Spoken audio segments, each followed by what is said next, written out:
தக்காளி ரசம் எப்படி வைக்கலான்னு பார்க்கலாம் வாங்க. 2 தக்காளி நாலாக கட் பண்ணி போட்டு கொஞ்சமாக புளி சேர்த்து வேக வச்சுக்கலாம்.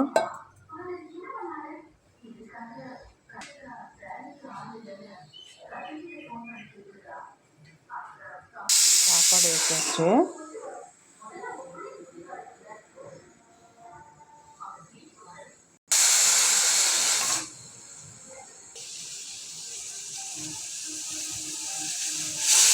மூணு விசில் வந்தால் ஆஃப் பண்ணிடலாம்.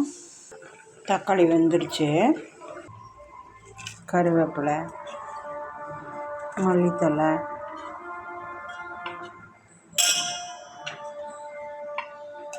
பூண்டு,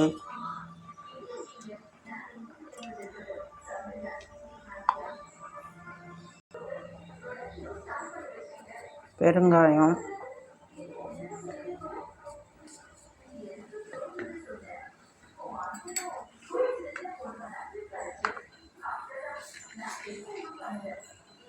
தேவையான அளவு ரசப்பொடி ஒரு 1/2 ஸ்பூன் 3/4 ஸ்பூன்,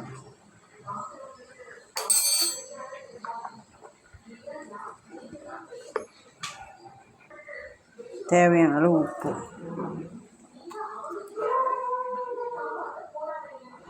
இப்போ இதை கரைச்சி இதில் சேர்த்துடலாம்.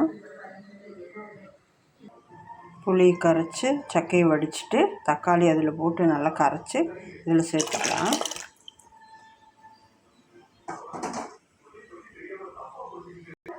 உப்பு புளிப்பெல்லாம் சரி பார்த்துக்கலாம். புளிப்பு கொஞ்சம் அதிகமாக இருக்குது, கொஞ்சம் தண்ணி சேர்த்துக்கலாம்.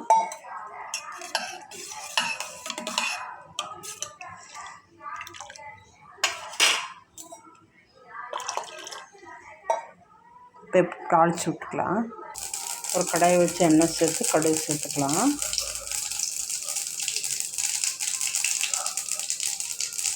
வெங்காயம் சேர்த்துக்கலாம். ஒரு வரமிளகாய் சேர்த்துக்கலாம். கூட கரைச்சி வச்சு தக்காளி சேர்த்துக்கலாம்.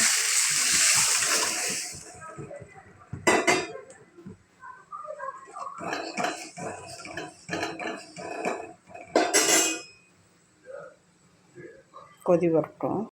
ரசம் நல்லா கொதிச்சிருச்சு. ஒரு பாத்திரத்தில் மாற்றிக்கலாம்.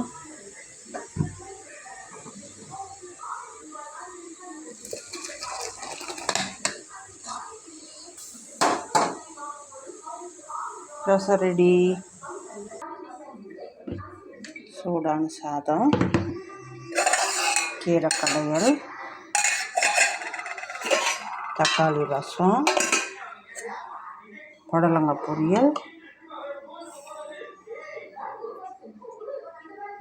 Lunch ready.